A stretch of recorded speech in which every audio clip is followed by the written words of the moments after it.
हो गया। अच्छा, इसमें पहचानना है बाहरी कौन है।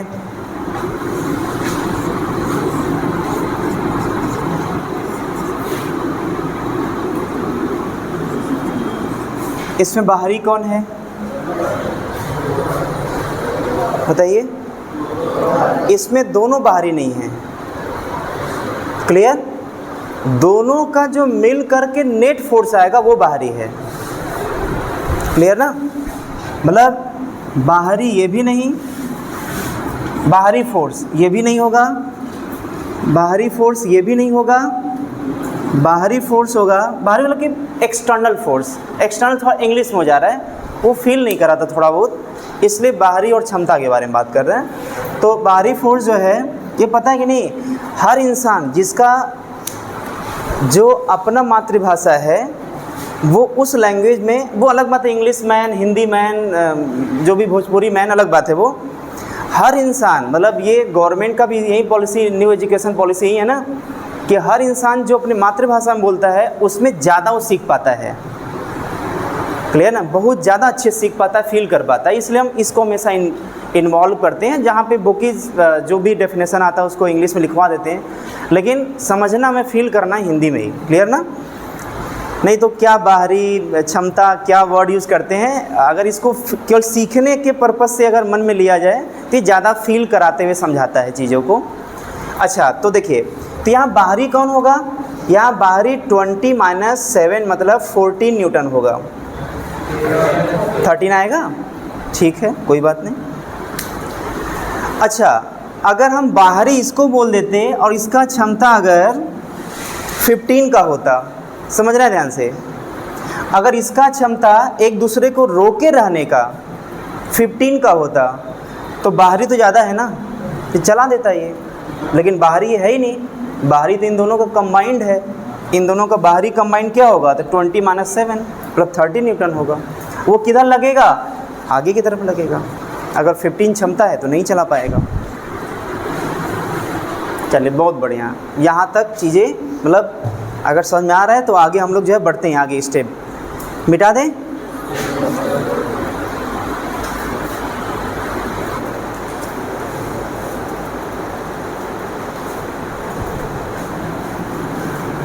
ठीक है, अब आते हैं नेक्स्ट।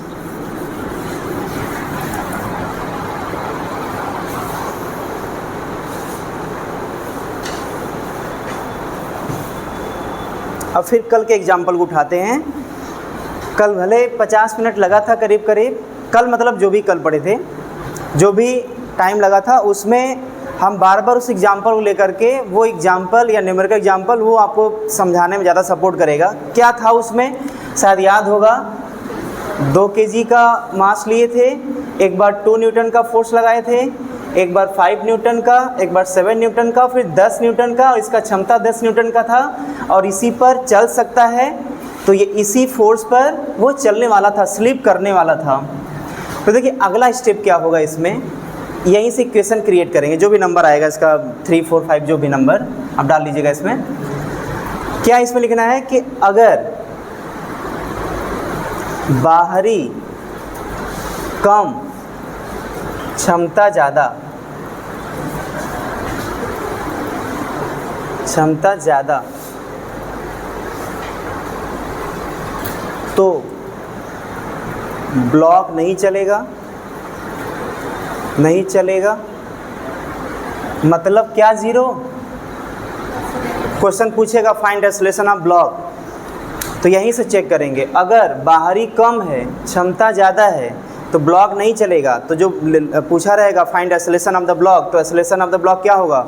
जीरो। एक आंसर यहाँ से मिलेगा। दूसरा, एक और क्वेश्चन पूछेगा find friction force applied by surface on the block, वो क्या होगा? उसको लिखवाने जा रहे हैं। तो ब्लॉक नहीं चलेगा ये, और फ्रिक्शन फोर्स बाहरी के बराबर और डायरेक्शन में अपोजिट।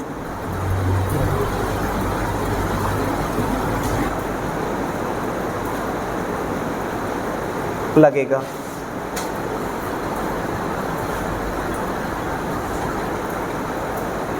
ये ब्रैकेट में लिखवा देते हैं, friction force equal to F external. ये दूसरा आंसर है। हम न्यूमेरिकल क्वेश्चन करवाएंगे, ज़्यादा चीज़ें क्लियर होगा। फिलहाल अभी लिख लेते हैं एक एक स्टेप करके। इसमें क्या निकल कर आया, 2 क्वेश्चन का आंसर निकल कर आ रहा है। पहला एक्सेलरेशन पूछेगा वो, और दूसरा फ्रिक्शन पूछेगा उसका। फ्रिक्शन फोर्स होगा एफ एक्सटर्नल के बराबर, एक्सेलरेशन होगा 0।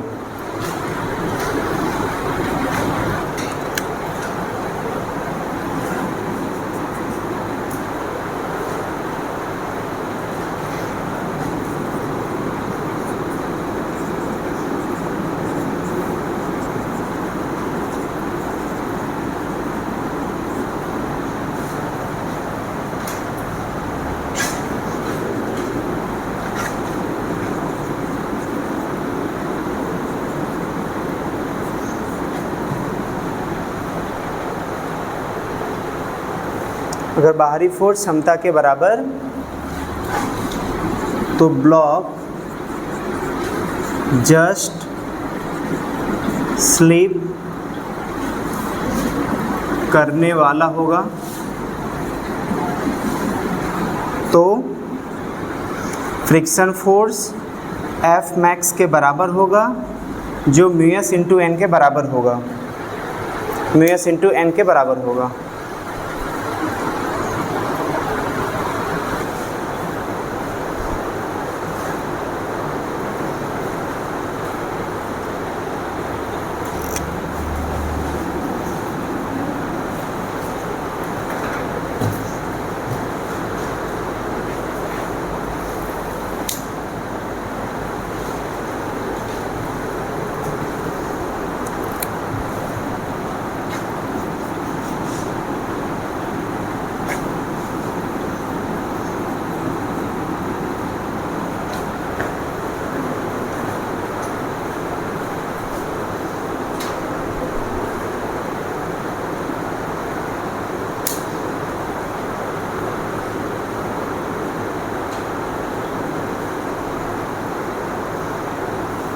हो गया?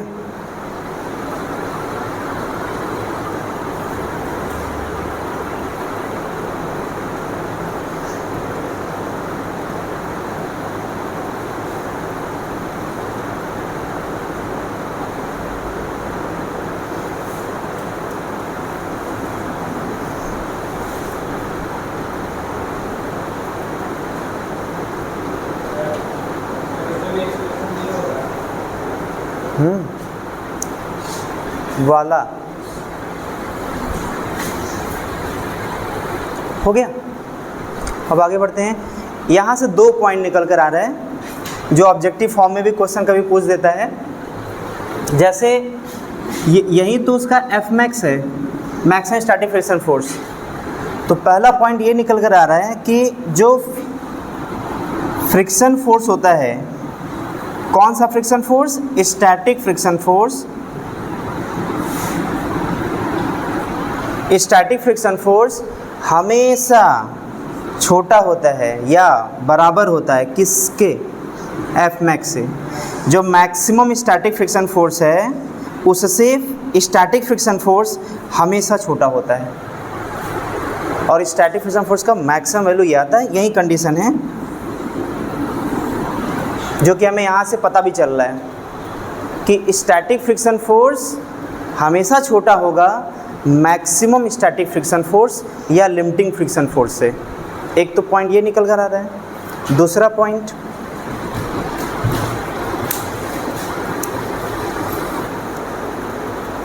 क्या था?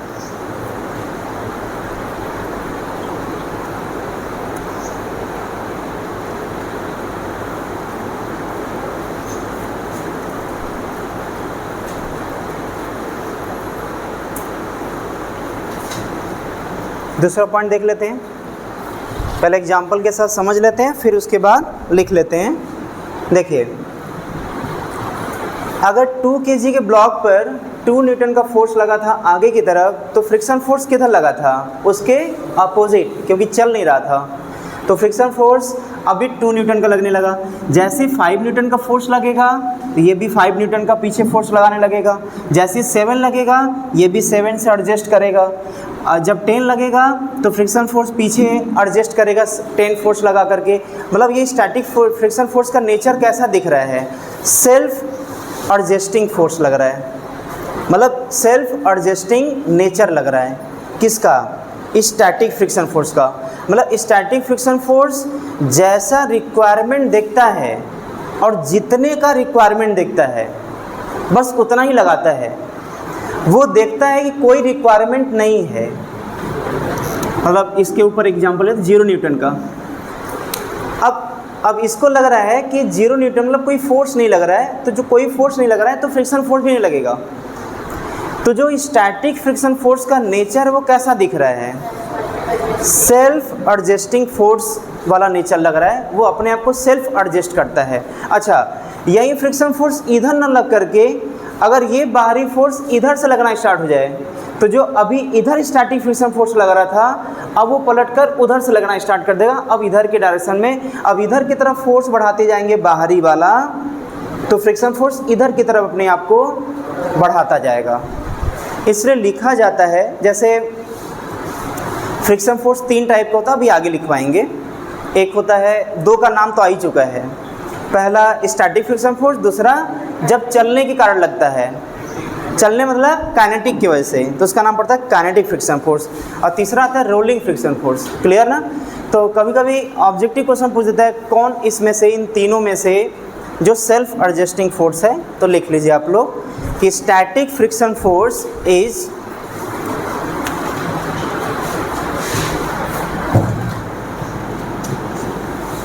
static friction force is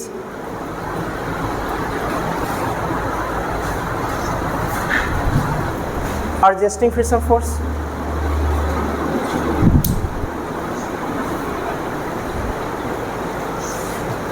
Static friction force is adjusting friction force, या adjusting in nature.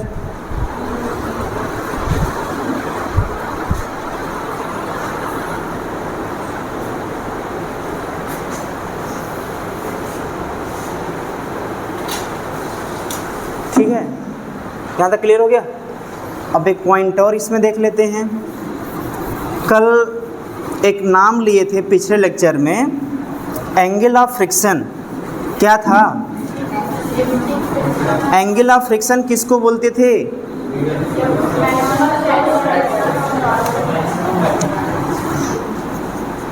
Angle of friction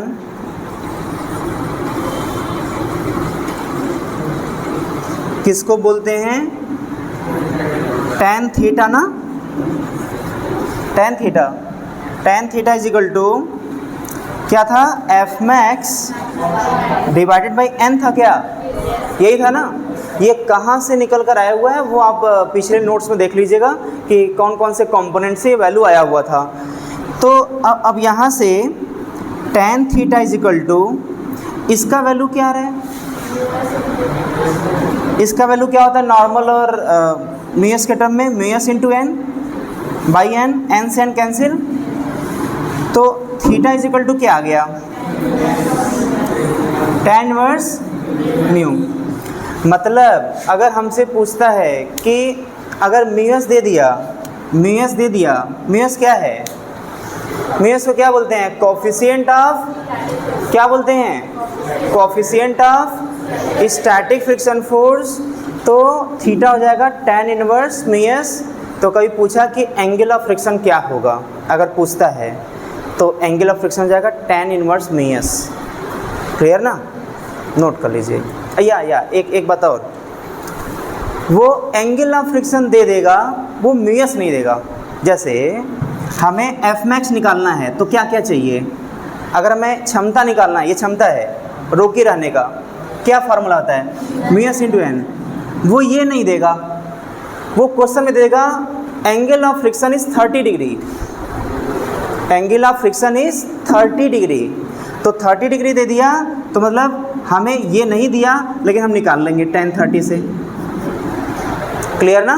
तो इसका ये यूज है, कभी कभी वो एंगल ऑफ फ्रिक्शन दे देगा, म्यूएस नहीं देगा, तो निकाल लेंगे। क्लियर ना। तो नोट कर लीजिए यहाँ पर क्या एंगल ऑफ फ्रिक्शन होता है? tan inverse mu s. Angle of friction होगा tan इनवर्स म्यूएस।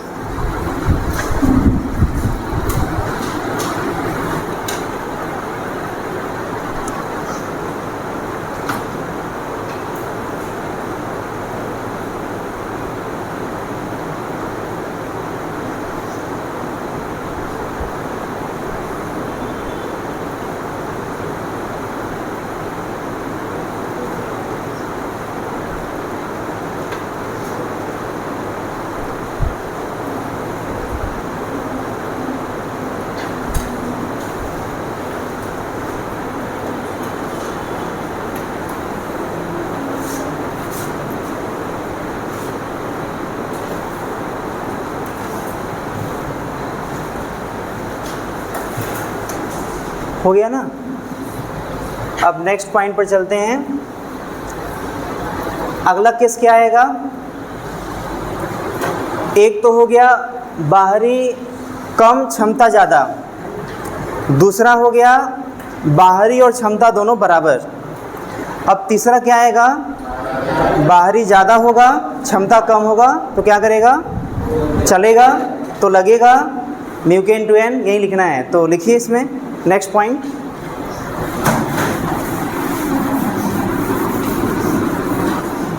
क्या लिखना है? अगर बाहरी ज़्यादा क्षमता कम तो ब्लॉक चलेगा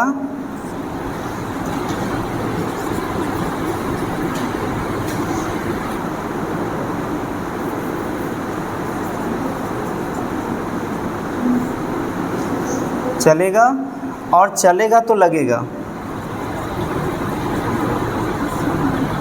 म्यू के इंटू एन। क्या है ये? एफ के।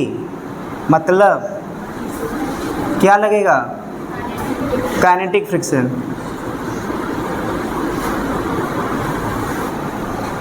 बाहरी ज़्यादा क्षमता कम तो ब्लॉक चलेगा तो लगेगा। क्या लगेगा? एफ के इज इक्वल टू म्यू के इंटू एन, मतलब kinetic friction.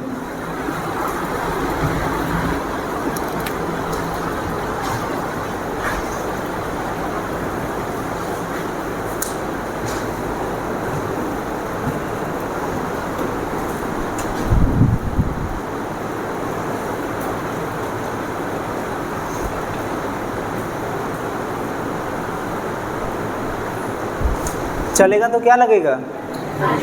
Kinetic friction. Formula क्या होता है? म्यू के क्या होगा? जैसा नाम वैसा उसका नाम रख देंगे, जैसा वो दिख रहा है। क्या? कोफिशिएंट ऑफ काइनेटिक फ्रिक्शन लिख लेते हैं इसमें। म्यू के जो है वो कहलाएगा coefficient of kinetic friction. Mu s क्या था? इस कोफिशिएंट ऑफ स्टैटिक फ्रिक्शन था।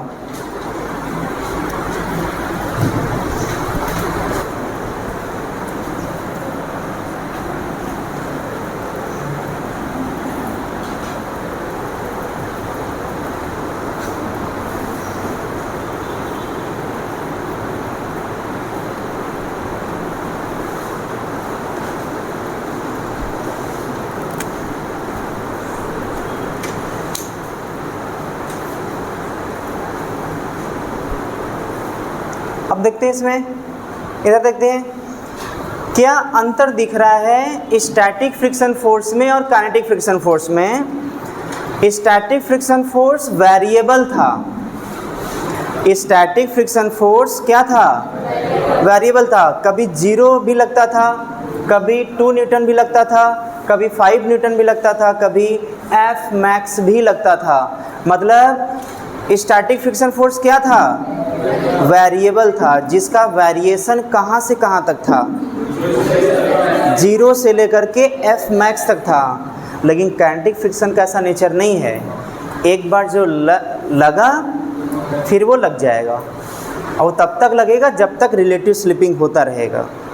ये इन दोनों में बेसिक डिफरेंस है। क्लियर? इसलिए यहाँ पर लिखे हैं चलेगा तो लगेगा। जो लगेगा वो ये लगेगा, वो लगेगा तो लगता ही रहेगा। वो तब तक लगेगा जब तक वो स्लीप करना बंद ना कर दे तब तक लगता रहेगा। मतलब ये कांस्टेंट वैल्यू है, वो वेरिएबल वैल्यू है, ठीक है। एक्सपेरिमेंटली ये पाया गया है कि जो म्यू के का वैल्यू होता है वो स्लाइटली लेस होता है किससे, म्यूएस से। ये एक्सपेरिमेंटली है, इसमें रीज़न भी हम बता रहे हैं क्या होता है, क्यों कम होता है, उसका रीज़न भी हम बता रहे हैं। फिलहाल इसको लिख लेंगे। ये वैल्यू किसी क्वेश्चन से नहीं आया है, ये एक्सपेरिमेंट से आया हुआ है। क्या जो म्यूएस का वैल्यू होता है वो स्लाइटली ग्रेटर होता है, म्यूएस का वैल्यू स्लाइटली ग्रेटर होता है किससे, म्यू के से। अब इसका रीज़न क्या बताया जाता है उसको देख लेते हैं।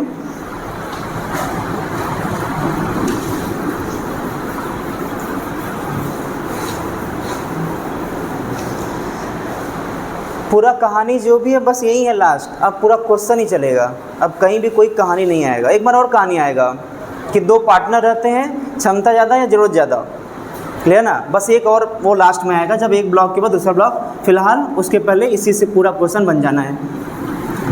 अच्छा, इसका रीज़न क्या है इसको देख लेते हैं। देखिए, जैसे फ्रिक्शन के केस में भी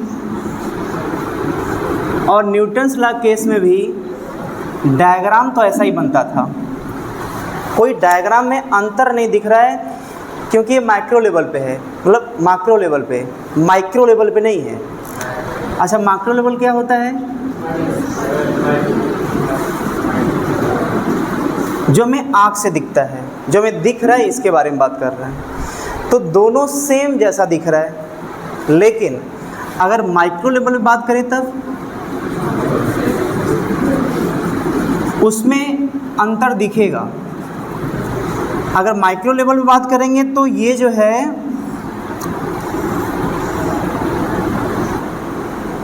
ऐसा दिखेगा, लेकिन ये माइक्रो लेवल पर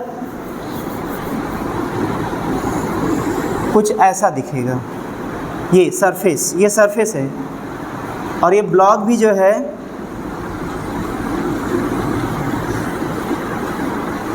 मतलब कुछ इस टाइप का।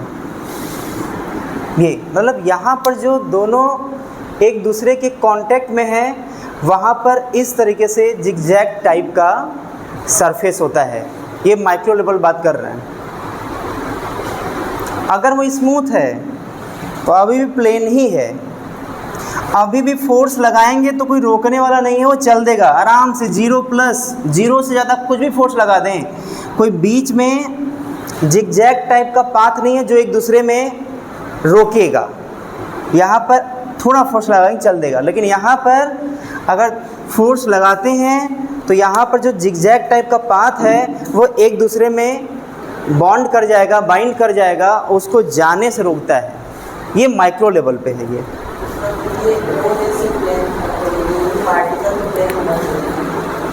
नहीं, तभी तो रफ बोलते हैं। रफ क्यों बोलते हैं? क्योंकि माइक्रो लेवल पर भी देखते हैं कि माइक्रो लेवल पर जो पाथ है, जो सरफेस है, वो ऐसा नहीं होता।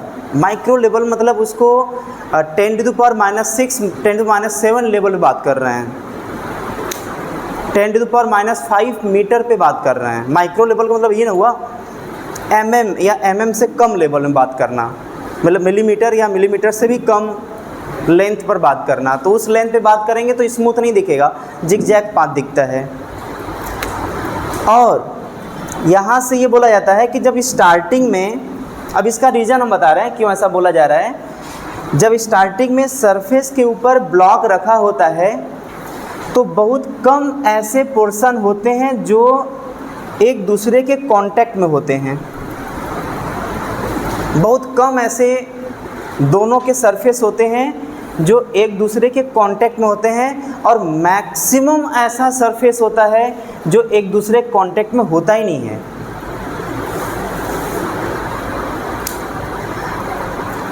क्वेश्चन ये पूछा जाता है कि क्या जो Fmax है, ये फ्रिक्शन वाला था, ये न्यूटन्स लॉ, ये न्यूटन्स लॉ का मान लेते हैं, ये फ्रिक्शन के केस का है। तो क्वेश्चन ये पूछा जाता है कि जो Fmax का वैल्यू है, क्या फार्मूला था? Fmax का फार्मूला क्या था? Mu s into N. क्या कहीं पर एरिया दिख रहा है क्या? मतलब कहने का ये है कि अगर 1 kg का अगर ये भी ब्लॉक है और 1 kg का ये भी ब्लॉक है, क्लियर ना, और दोनों का रफनेस जो रफ है दोनों सेम नेचर के रफ हैं, मतलब इसका भी म्यूएस वही है जो इसका म्यूएस है। रफनेस मतलब कितना ज़्यादा खुरदुरा है या कितना स्मूथ है। हम प्रैक्टिकली ये सोच सकते हैं लॉजिकली, जितना ज़्यादा खुरदुरा होगा, जितना ज़्यादा रफ होगा, उतना ज़्यादा म्यूएस का वैल्यू होगा। जितना ज़्यादा वो खुरदुरा होगा, रफ होगा, उतना म्यूएस का वैल्यू क्या होगा? ज़्यादा होगा। तो अगर इसका जो सरफेस पर एरिया है वो ज़्यादा है, ये कम एरिया ले रहा है, उसके बावजूद भी चूँकि 1 kg है तो नॉर्मल फोर्स भी तो इसका बैलेंस करेंगे तो 10 न्यूटन, इसका भी नॉर्मल फोर्स mg को बैलेंस करते हुए निकालेंगे तो 10 न्यूटन, मतलब नॉर्मल फोर्स दोनों का तो सेम आएगा क्योंकि वेट सेम है। इसका एरिया कम है, इसका एरिया ज़्यादा है, लेकिन दोनों का रफनेस सेम है, तो ऐसा कभी नहीं बोलेंगे कि जिसका एरिया ज़्यादा वो ज़्यादा फ्रिक्शन देगा, ऐसा नहीं होगा। एरिया से इंडिपेंडेंट होता है क्या? एफ मैक्स, पहली बात। लेकिन फिर क्वेश्चन आता है कि क्या अपरेंट एरिया से या फिर माइक्रो लेवल वाले एरिया से, किससे इंडिपेंडेंट होता है? ये आएगा कि जैसे ये जो एरिया दिख रहा है इससे इंडिपेंडेंट होता है क्या? हाँ होता है। लेकिन अगर माइक्रो लेवल पर जितने भी एरिया टच में हैं इस एरिया पर डिपेंड करता है। ये एनसीईआरटी मिल जाएगा, एनसीईआरटी बढ़िया से पढ़ेंगे तो ये वर्ड मिलेगा, एक मैक्रो लेवल एक माइक्रो लेवल। तो जो म्यूएस का वैल्यू है वो डिपेंड करता है इसके जो रियल एरिया टच में है। एक होता है अपरेंट एरिया जो हमें आँखों से दिखाई दे रहा है, वो एरिया ये है जो आँख से दिख रहा है, ये हो गया अपरेंट एरिया जो हमें प्रतीत हो रहा है कि ये एरिया है। और एक है रियल एरिया जो कांटेक्ट में है, रियल में कांटेक्ट में है। तो जो रियल में कांटेक्ट में है वो ये सब हैं, और ये सब कांटेक्ट में नहीं हैं। तो बहुत कम ऐसा एरिया होता है जो एक दूसरे के कांटेक्ट में होता है, अब वो जितना कांटेक्ट में ज़्यादा होगा म्यूएस का वैल्यू उतना ज़्यादा होगा, रफनेस उतना ज़्यादा होगा।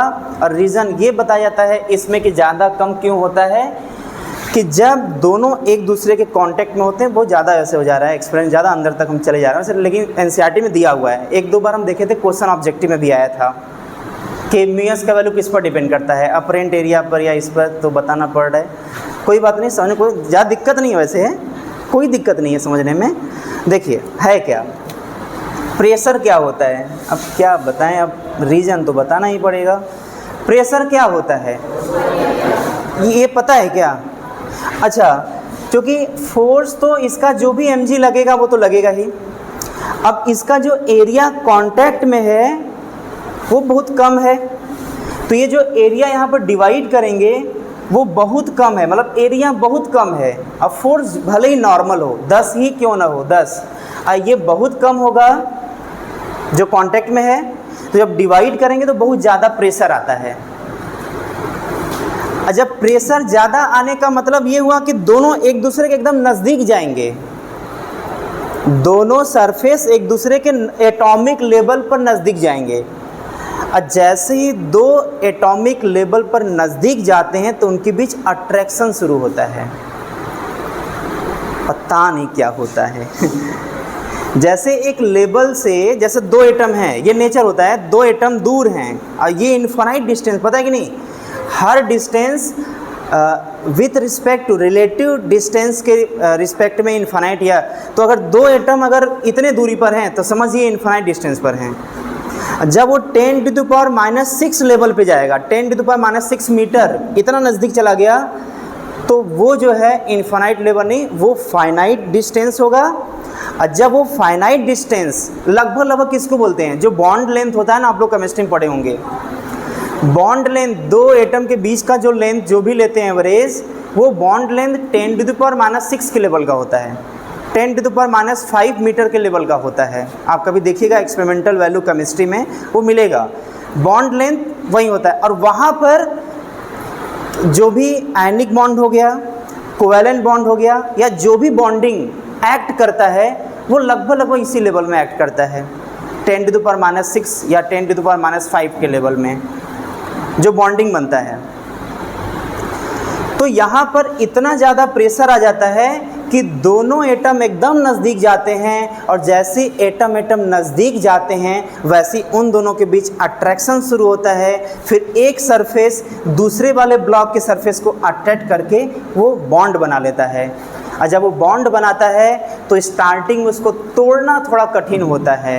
ये एनसीईआरटी में अच्छे से लिखा हुआ मिल जाएगा कि एटॉमिक लेवल पर जब दोनों एटम एक दूसरे के नज़दीक आते हैं तो एक बॉन्ड बनाते हैं। जब दोनों एक दूसरे के बीच में बॉन्ड बनाते हैं तो इसको स्टार्टिंग में तोड़ना कठिन होता है, क्योंकि बॉन्डिंग से बंधे हुए हैं, तो तोड़ना, अलग करना कठिन होता है।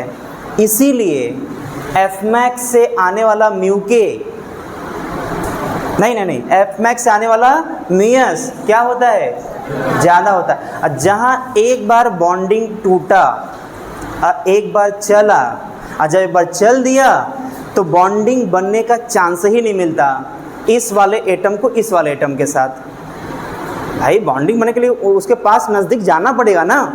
नज़दीक कहाँ जा रहा है, वो तो खुद ही फिसलता जा रहा है। जब फिसलता जा रहा है तो इफेक्टिवली उनके बीच का डिस्टेंस बनता ही नहीं जा रहा है, वो दूर होता जा रहा है, तो बॉन्डिंग बन नहीं रहा है। और जब बॉन्डिंग बन नहीं रहा है तो वहाँ पे उतना फोर्स नहीं लगेगा जितना पहले लग रहा था, इसलिए म्यूके कम होता है, म्यूएस ज़्यादा होता है। ये जो लैंग्वेज बोल रहे हैं मेरा मनगढ़ंत बात नहीं है, ये एक एनसीईआरटी का लैंग्वेज है। आप पढ़ेंगे तो वहाँ पे आपको अच्छे से मिलेगा ये बात। क्लियर ना? तो रीज़न थोड़ा बहुत समझ में आया होगा, आ गया? हाँ ठीक है। तो कहानी लिखना ये बहुत ज़्यादा इम्पोर्टेंट नहीं है, मतलब बहुत पूछेगा तो ये पूछेगा कि कौन से एरिया पर डिपेंड करता है, जो अपरेंट एरिया है या माइक्रो लेवल पर जो रियल कांटेक्ट में एरिया है। तो जो रियल कांटेक्ट में एरिया होता है, जो एक दूसरे के संपर्क में होता है, उस पर डिपेंड करता है म्यूएस। अपरेंट एरिया जो दिखाई दे रहा है उस पर डिपेंड नहीं करता। क्या एफमैक्स नॉर्मल पर डिपेंड करता है क्या? नॉर्मल पर गदेदास करमचंद्र गांधी वही तो फॉर्मूला लिखा है, नॉर्मल डिपेंड नहीं कर रहा है ये। अरे ये वैल्यू तो इसी पर डिपेंड कर रहा है। नो सर, फॉर्मूले में दिख रहा है। क्या एफमैक्स नॉर्मल पर डिपेंड करता है क्या? हाँ। क्या म्यूएस पर डिपेंड करता है क्या? हाँ। क्या अपरेंट एरिया पर डिपेंड करता है क्या? ना। क्या माइक्रो लेवल पर जो रियल कांटेक्ट में एरिया क्या उस पर डिपेंड करता है क्या? हाँ। क्या फ्रिक्शन को कम भी किया जा सकता है क्या? हाँ। कैसे? 3-4 तरीका है। पॉलिशिंग के थ्रू, क्लियर ना? तो उसका जो रफनेस होता है वो कम हो जाता है। ऑयल के थ्रू, एक जब क्योंकि ऑयल जब उसके बीच अगर लाते हैं तो स्मूथनेस लाता है, तो वो एटम के बीच नज़दीक नहीं लाने देता। जब ऑयल का लेवल आ जाता है तो एटम के बीच नज़दीक वो नहीं आ पाता। तो वहाँ पर जो है एक ये रीज़न है। एक बॉल बियरिंग हो गया। बॉल बियरिंग क्या होता है? जब साइकिल चलाते हैं, साइकिल ऐसे मोड़ते हैं तो जो एल्युमिनियम के कलर का जो स्फेरिकल टाइप का छोटा छोटा स्फेयर होता है, जो साइकिल में हैंडल मोड़ते हैं तो जहां आसानी से मुड़ जाता है। अगर बॉल बियरिंग मतलब जो छोटा छोटा स्फेयर है अगर उसके बीच में ना लगाएं तो हैंडल मुड़ेगा ही नहीं, ऐसे मोड़ना होगा, तब तो कहीं वो टकरा जाएगा। क्लियर ना? तो ये बॉल बियरिंग भी क्या है? एक फ्रिक्शन को कम करने का तरीका। तो ये भी एनसीईआरटी मिलेगा। 3 तरीका है, इसको पढ़ सकते हैं, बुकलेट में मिल जाएगा। हम क्वेश्चन की तरफ आते हैं। थोड़ा ज़्यादा कहानी, बहुत कहानी हो जा रहा है, कल से कहानी हो रहा है, कोई क्वेश्चन से भेंट ही नहीं हुआ। हम आगे बढ़ें? ठीक है।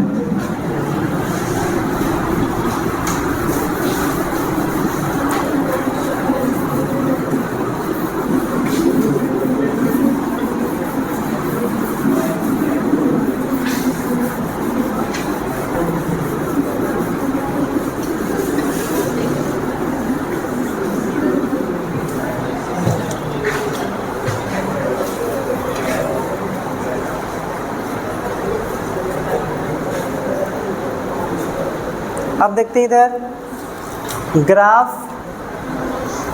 बिटवीन फ्रिक्शन फोर्स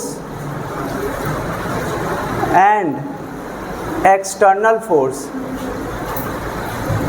सरफेस पर ब्लॉक फोर्स लग रहा है F, हमें ग्राफ बनाना है फ्रिक्शन फोर्स और F एक्सटर्नल के बीच। कैसा ग्राफ बनेगा?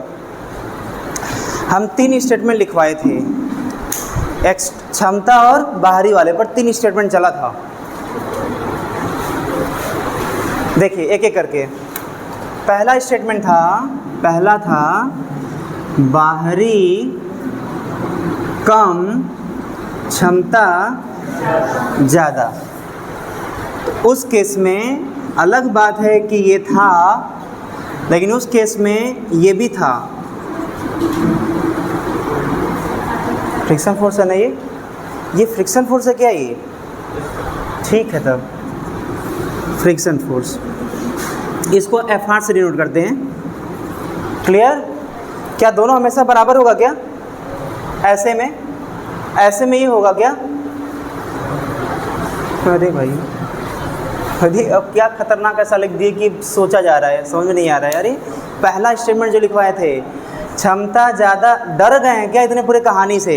अरे वही तो बहुत सहारा देगा आगे, इतना नहीं डरना है। बाहरी क्षमता ज़्यादा, अच्छा हम डर गए लग रहा है। अरे ऐसा बात नहीं, यही क्षमता है और ये बाहरी है। क्षमता ज़्यादा बाहरी कम तो नहीं चला पाएगा, तो दोनों बराबर होता है। अच्छा ये क्या है? ये फ्रिक्शन फोर्स है और ये क्या है? बाहरी है, मतलब एक्सटर्नल फोर्स है। दोनों क्या हैं? अब y = x का ग्राफ कैसा होता है? कितना एंगल बना करके? कैसे पता? y = mx + c, y = x, इसका मतलब c 0 हो गया और m का वैल्यू 1 हो गया। m स्लोप होता है और स्लोप कुछ और नहीं tan थीटा होता है। क्या होगा? 1, और tan थीटा 1 तो थीटा, मतलब स्लोप कितना होगा? और ये कहाँ तक जाएगा? यहाँ तक मत बोल दिया, यहाँ तक जाएगा, उसका रीडिंग बताना है। कहाँ तक जाएगा? स्टैटिक फ्रिक्शन फोर्स वाला नेचर है, ये बदल रहा है, देखिए बदल रहा है। कहाँ तक जाएगा? मैक्सिमम कहाँ तक जाएगा? अरे भाई अपने मैक्सिमम फ्रिक्शन फोर्स तक जाएगा ना। अरे भाई जो फ्रिक्शन फोर्स है वो स्टैटिक फ्रिक्शन फोर्स अभी चल रहा है ना, कहाँ तक जाएगा?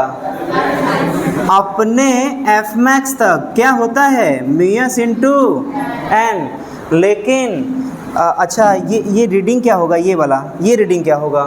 बोलेंगे दोनों बराबर ही तो है, तो ये हो गया एक्सटर्नल। किसके बराबर? Fmax के।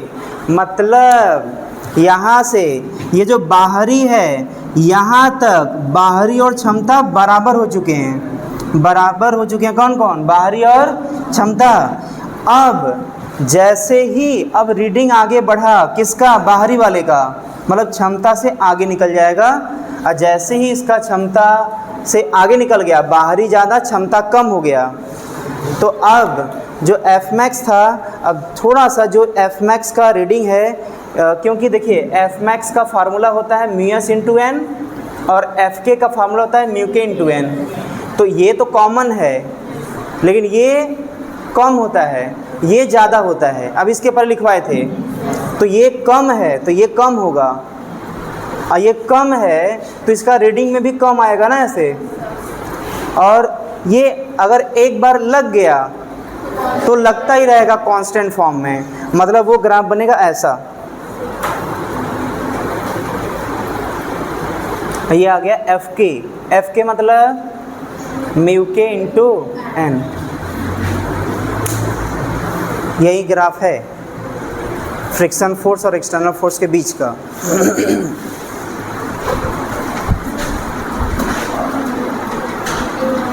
कौन मर गया? क्या हुआ? एक बार और बताना है? अच्छा एक बार पहले लिख लीजिए, उसके बाद ये वाला कौन सा केस है? सेकेंड केस इसमें आ रहा है, सेकेंड केस आ रहा है, सेकेंड केस एफ एक्सटर्नल ज़्यादा है एफ मैक्स से, तो फ्रिक्शन फोर्स हो जाएगा काइनेटिक फ्रिक्शन के बराबर, जो क्या होगा? कांस्टेंट होगा।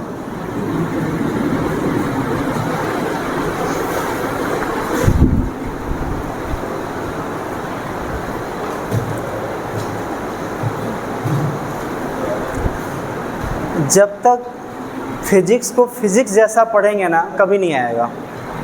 अब फिजिक्स को प्रैक्टिकल लाइफ से रिलेट करके पढ़ेंगे तो पक्का समझ में आएगा।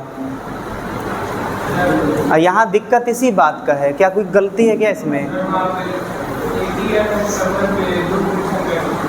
क्या हुआ?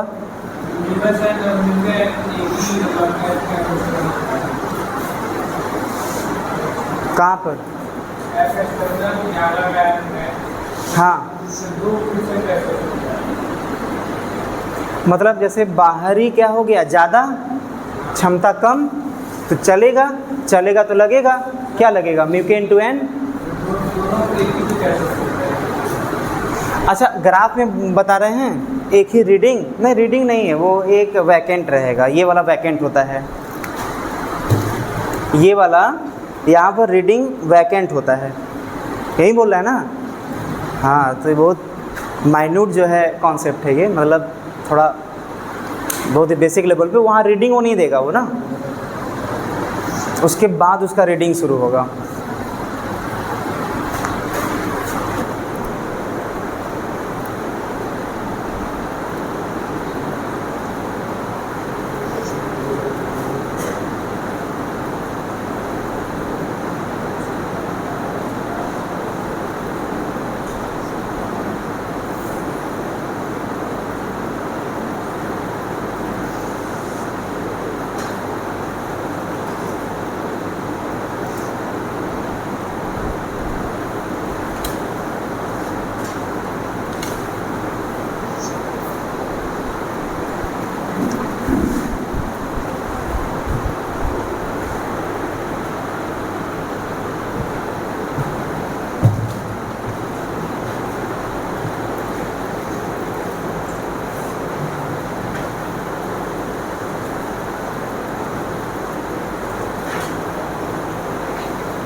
अच्छा, एक बार और बताना था तो सुन लीजिए इसको ध्यान से इधर, जिसको नहीं समझ में आया है।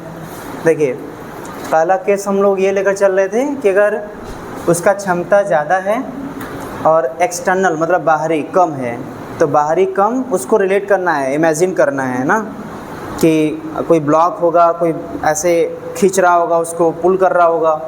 ये जब तक दिमाग में इमेजिनेशन नहीं आएगा, केवल फिजिक्स के तरीके से समझना चाहेंगे तो फिर वो दिक्कत होगा ही। तो एक डायग्राम बना लीजिए दिमाग में कुछ भी, और उसको मेरे शब्द के साथ वीडियो जैसा बना लीजिए दिमाग में, वीडियो चलता रहे वो। क्लियर? क्या बोले हम? क्षमता क्या है? ज़्यादा है।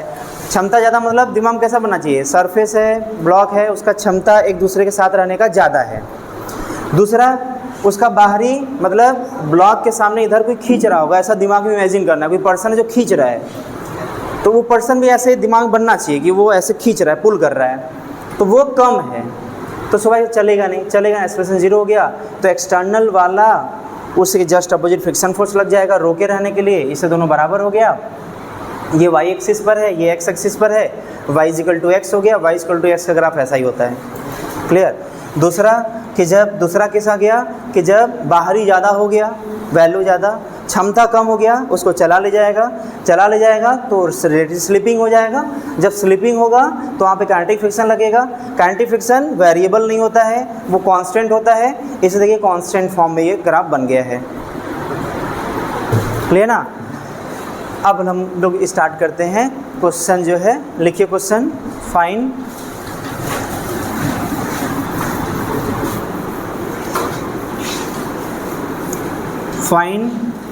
एक्सेलरेशन कॉमा फ्रिक्शन फोर्स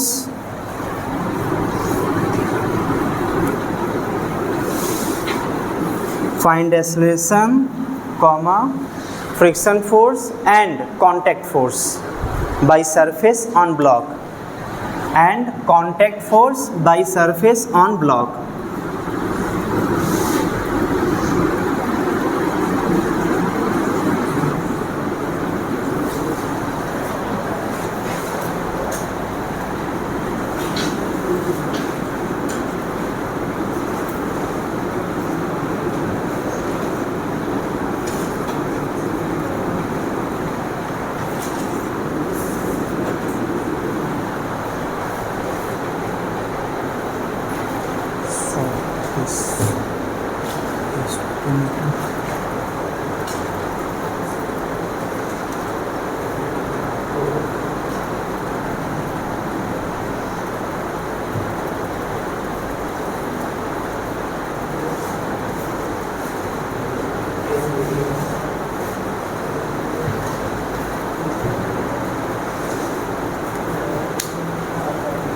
दो क्वेश्चन है, एक f=15 पर सॉल्व करिए, एक f=25 पर सॉल्व करिए।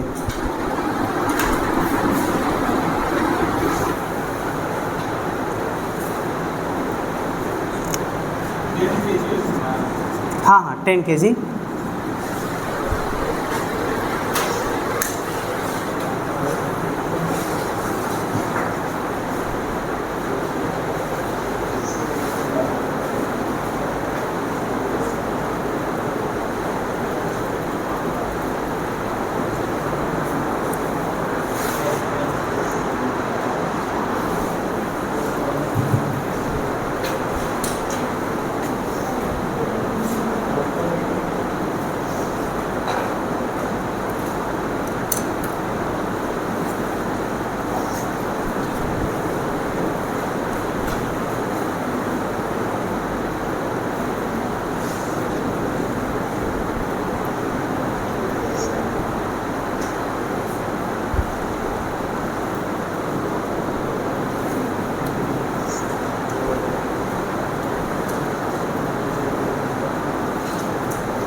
ठीक है, देखते हैं क्वेश्चन नंबर 15 पर सॉल्व करते हैं।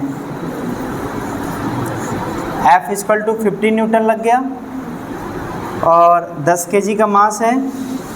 पहला काम बोले थे FBD बनाना। जब 10 kg का FBD बनाएंगे तो नॉर्मल ऊपर आ गया, mg नीचे 100 हो गया, आगे 15 लग रहा है।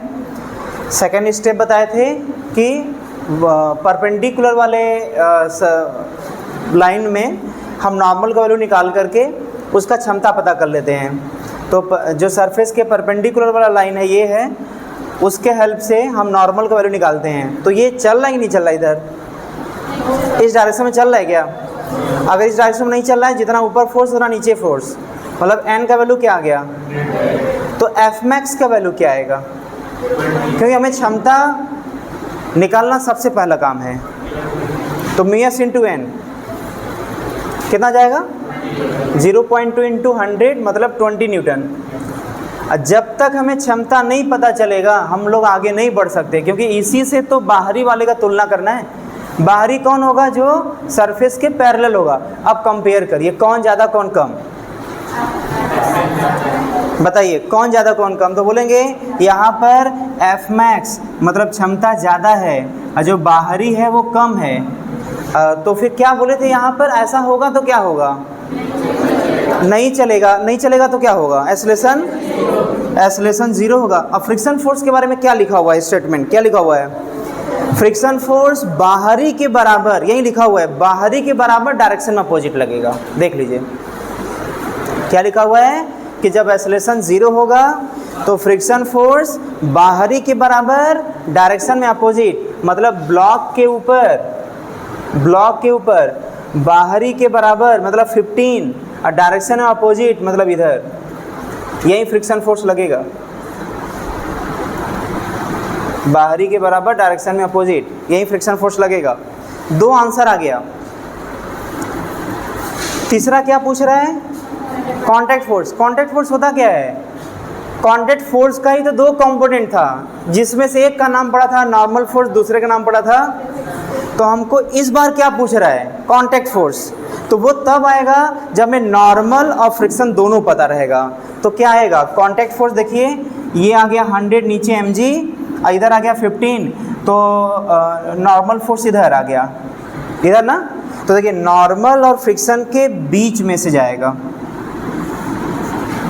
क्लियर ना। ये है FC, FC मतलब कांटेक्ट फोर्स, नॉर्मल और फ्रिक्शन फोर्स के बीच में से जाएगा कांटेक्ट फोर्स, और यहाँ से एंगल थीटा बनाएगा।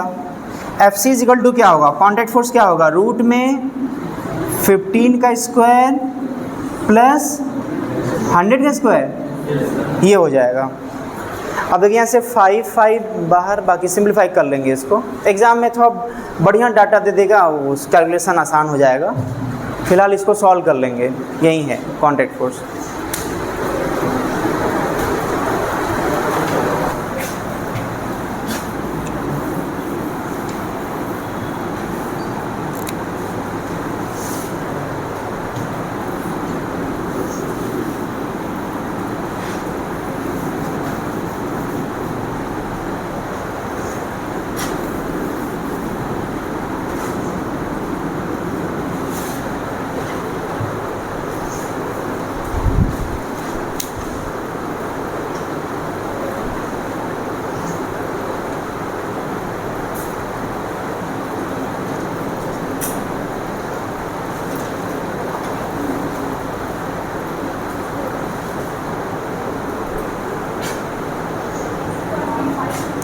कितना आ रहा है, 25 है ये, 25। चलिए स्टेप फॉलो करिए। इसमें नॉर्मल ऊपर, mg नीचे, n का वैल्यू 100, क्षमता जो है आ गया 20 न्यूटन। वही पिछले क्वेश्चन से ही पता चल गया है, क्षमता थोड़ी नहीं बदल जाएगा इसमें, क्षमता तो वहीं रहेगा। अब कंपेयर करिए, एक्सटर्नल फोर्स ज़्यादा, बाहरी ज़्यादा कि क्षमता ज़्यादा, ये क्षमता है, बाहरी ये है, तो बाहरी ज़्यादा है। तो जब बाहरी ज़्यादा क्षमता कम, तो ब्लॉक चलेगा तो लगेगा, क्या लगेगा, अब चलेगा तो लगेगा, फिर क्या लगेगा भूल गए तो घबरा जाएगा। चलेगा तो लगेगा, क्या लगेगा, काइनेटिक फ्रिक्शन। किधर लगेगा, उसके चलने के मतलब F के इधर लगेगा, म्यू के इंटू n, क्लियर ना। ऐसा तब होगा जब F एक्सटर्नल ज़्यादा हो गया F मैक्स से, तो फ्रिक्शन फोर्स जो होगा वो F के हो जाएगा, मतलब म्यू के इंटू n हो जाएगा, मतलब 0.15 इंटू 100 हो जाएगा, मतलब काइनेटिक फ्रिक्शन 15 न्यूटन हो जाएगा।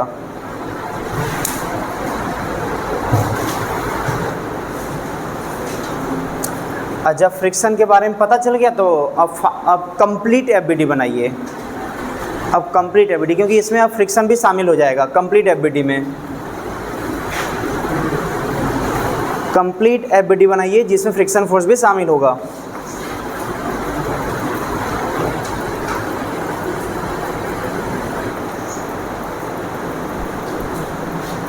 अब आ जाएगा, अच्छा परपेंडिकुलर वाले से मतलब ही नहीं है इसमें फ़िलहाल में। इधर आ गया 25, इधर लग गया काइनेटिक फ्रिक्शन आया कितना 15। हम लोग ये एफ मैक्स नहीं लगाएंगे, पीछे एफ के लगाएंगे, एफ के 15 आया ये लगाएंगे, और 10 kg का ब्लॉक है। तो पहला एक्सेलरेशन क्या होगा, net force divided by mass. Net force कितना लगेगा, 25 minus 15 divided by total mass कितना, एक्सेलरेशन आ गया। हमें फ्रिक्शन फोर्स भी आ गया कितना 15 म्यू के इंटू n, और एक्सेलरेशन भी आ गया। अब कांटेक्ट फोर्स कितना लगेगा वो निकाल लेते हैं। तो कांटेक्ट फोर्स आएगा इधर की तरफ 15 फ्रिक्शन फोर्स, नॉर्मल ऊपर 100, रूट में 15 का स्क्वायर प्लस 100 का स्क्वायर। पिछला आंसर ये आंसर सेम है, लेकिन दोनों को जोड़ के कुछ सीखना नहीं है। वो अलग केस में इत्तेफाक था कि दोनों बराबर हो गया, पिछले आंसर से यहाँ पे कुछ सीखना नहीं है, रिलेट नहीं करना है।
Find acceleration and friction force.